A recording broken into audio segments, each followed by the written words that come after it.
Los motores de corriente continua o DC se usan con frecuencia donde la energía proviene de baterías. Los motores eléctricos que impulsan equipos móviles, motores de arranque mecánico y motores en herramientas portátiles, por ejemplo, son todos motores DC energizados por baterías. Los motores DC también tienen una ventaja cuando un par de arranque alto y un control exacto de velocidad son necesarios, como en los winches. Los dispositivos modernos de estado sólido permiten rectificar la corriente alterna a corriente continua en forma sencilla y barata. Y por eso los motores DC pueden usarse casi donde quiera. Vimos en la lección 1 que cualquier eje de un motor gira y ejerce torsión porque los polos del rotor son atraídos y repelidos por los polos del estator. En un motor DC el estator se le conoce como el campo. Los polos del campo son producidos por imanes permanentes o más frecuentemente por corriente en las zapatas de los polos. La mayoría de los motores DC también cuentan con interpolos o polos auxiliares que ayudan a mantener las fuerzas magnéticas alineadas. Al rotor en un motor DC se le llama armadura. Sus polos son producidos por corriente en los devanados, los cuales están instalados en ranuras en el núcleo de la armadura. El conmutador es parte del montaje de la armadura. Consiste de barras de cobre, por lo general aisladas unas de otras por delgadas tiras de mica. Los devanados de la armadura se conectan unos a otros en las barras del conmutador. Las escobillas montadas en el conmutador conducen la corriente a los devanados de la armadura. Una escobilla es en realidad un bloque sólido de carbón sostenido por una portaescobilla y un resorte que la presiona en contacto firme al conmutador. Por lo general hay un conductor de alambre flexible conectado a la escobilla para hacerle llegar corriente. En algunos motores DC pequeños el resorte mismo actúa como el conductor. La sencilla demostración que vimos en la lección 1 tenía un magneto como armadura y un juego de polos de armadura. A medida que giraba la armadura, sus polos eran invertidos cada media vuelta. Un motor real tiene muchos devanados de armadura, cada uno de los cuales produce su propio juego de polos. Los devanados son atados en grupos para que los polos semejantes se combinen y produzcan tantos polos de armadura como polos del campo. Aunque la armadura gira, los polos de la armadura permanecen casi fijos en la mejor posición para producir la máxima torsión. Veamos cómo esto sucede en un motor simple de dos polos con solo 6 devanados de armadura. Con la armadura en esta posición, la corriente fluye en la escobilla superior. Se divide entre las bobinas a cada lado de la armadura y sale por la escobilla inferior.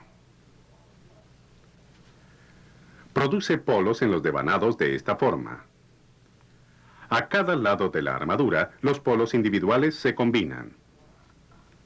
Y las bobinas trabajan juntas como un gran electroimán con un polo norte y un polo sur. La parte superior de la armadura entonces se convierte en el polo norte de la armadura y la parte inferior el polo sur. Ahora fíjense lo que le sucede a una bobina individual cuando las barras de su conmutador pasan por debajo de una escobilla y sus polos se cambian. En esta posición la corriente fluye en esta dirección a través de la bobina 6. Y su polo norte está aquí, en este extremo de la bobina. A medida que gira la armadura, el polo norte de la armadura gira con ella, hasta que la escobilla contacta el siguiente segmento del conmutador, poniendo en corto a la bobina 6 para que no le fluya corriente.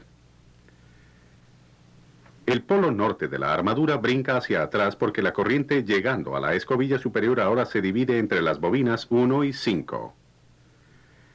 El polo de la armadura gira con la armadura hasta que la siguiente barra del conmutador se desliza más allá de la escobilla.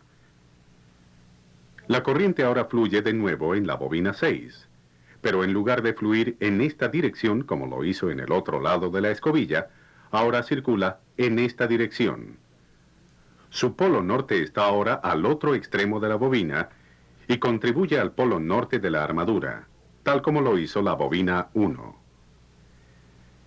Debido a la acción cambiante del conmutador, los polos de la armadura siguen yendo hacia adelante y retrocediendo cuando cada bobina es primero puesta en corto y luego la corriente es enviada a través de ella en dirección opuesta.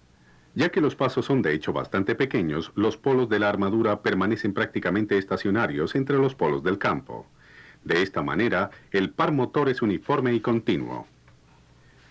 Básicamente así es como trabajan los motores de corriente continua.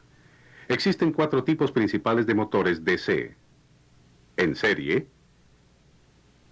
en derivación, de excitación compuesta y de imán permanente. Sus características de operación, cuánta torsión y caballos de fuerza producen a diferentes velocidades y cuánta corriente consumen, los hacen apropiados para diferentes tipos de aplicaciones. Para entender por qué se comportan en forma diferente, necesitamos mirar más de cerca la relación entre torsión, corriente y velocidad en un motor DC. Vimos en la lección 1 que la torsión que ejerce un motor depende de la fuerza de sus campos magnéticos, y estos, en turno, dependen de la corriente que atraviesa las bobinas del motor. Mientras mayor sea la corriente en las bobinas, mayor es la torsión. Ahora veamos por qué en un motor DC tanto la corriente como la torsión disminuyen cuando el motor acelera y aumentan cuando desacelera. La relación entre corriente, torsión y velocidad es más fácil de explicar en términos de la fuerza contraelectromotriz. Esta fuerza es un voltaje contrario generado en las bobinas de la armadura cada vez que ésta gira en el campo magnético producido por los imanes del campo. Si recuerdan su electricidad básica, saben que un voltaje es inducido en cualquier bobina que se mueve de tal forma que corta las líneas de flujo. Así, cuando gira la armadura, voltaje es inducido en sus bobinas. Los voltajes individuales se suman a una fuerza contraelectromotriz que, sin embargo, se opone o sustrae del voltaje aplicado. Ahora, de acuerdo con la ley de Ohm, corriente equivale a voltaje dividido por resistencia. La resistencia es la resistencia de las bobinas, las escobillas, el conmutador y cualquier otra cosa por la que fluye la corriente. Pero el voltaje efectivo que empuja corriente a través de la armadura es igual al voltaje aplicado o de la fuente menos la fuerza contraelectromotriz. De esta forma, la corriente a través de la armadura de un motor DC será el voltaje aplicado menos la fuerza contraelectromotriz dividido por la resistencia de la armadura. Ahora, este es el punto importante. La fuerza contraelectromotriz no es constante. Varía de acuerdo con la velocidad de la armadura. Al arrancar, antes de que la armadura empiece a girar, no existe fuerza contraelectromotriz porque las bobinas de la armadura no están cortando las líneas de flujo del campo. El voltaje aplicado empuja la corriente a través de la armadura y por tanto la corriente de esta es muy alta. A medida que aumenta la velocidad de la armadura, sin embargo, la fuerza contraelectromotriz incrementa y reduce el voltaje efectivo en la armadura. La corriente hacia la armadura disminuye. Por tanto, mientras más rápido gire la armadura, menos corriente consume el motor. La velocidad del motor y la corriente también son influenciadas por la fuerza de los imanes del campo. Si disminuimos la corriente en las bobinas del campo, las bobinas de la armadura cortarán menos líneas de flujo, y la fuerza contraelectromotriz inducida disminuirá. Al revés también es cierto. Si aumentamos la corriente en las bobinas del campo, la fuerza contraelectromotriz aumentará. Estos principios básicos de operación de motores DC son importantes para entender los 4 tipos de motores DC. Debido a que cada uno es enrollado en diferente forma, la corriente, la torsión y las características de velocidad de cada uno son muy distintas. En un motor en serie, la armadura y las bobinas del campo están conectadas en serie y la misma corriente pasa a través de ambas. Veamos qué efecto tiene la fuerza contraelectromotriz en las características del motor. Como en todo motor DC, no existe fuerza contraelectromotriz al arrancar y la corriente a través de la armadura es alta. Esta misma corriente alta también fluye en las bobinas del campo. Cuando la armadura empieza a girar, la fuerza contraelectromotriz aumenta y reduce la corriente en la armadura. Pero como el campo está atado en serie con la armadura, la corriente en las bobinas del campo es también reducida. Ambos de estos efectos reducen la torsión. Por tanto, la torsión ejercida por un motor en serie cae rápidamente al comienzo, aunque la curva se endereza a velocidades normales de operación. A pesar de que la torsión cae rápidamente, los motores en serie producen una torsión excepcionalmente alta al arrancar y a velocidades bajas. De hecho, se usan cuando se requiere de alta torsión en el arranque.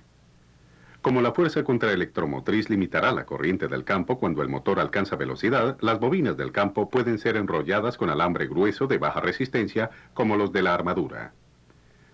Como resultado, la resistencia total de las bobinas de la armadura y las bobinas del campo en serie es muy baja. Al arrancar y a baja velocidad, antes de que aumente la fuerza contraelectromotriz, la corriente tanto en el campo como en la armadura es muy alta y produce un par motor alto. Una desventaja notable de los motores en serie es que carecen de una velocidad sin carga estable. Cuando a un motor se le alivia su carga, este tiende a acelerar. En motores que no son en serie, esta tendencia es opuesta por el rápido aumento de la fuerza contraelectromotriz y la resultante caída en la corriente del motor. La fuerza contraelectromotriz también aumenta en los motores DC en serie, disminuyendo la corriente del motor. Pero debido a que el campo está en serie con la armadura, la corriente decreciente en el campo tiende a oponerse a la fuerza electromotriz en aumento.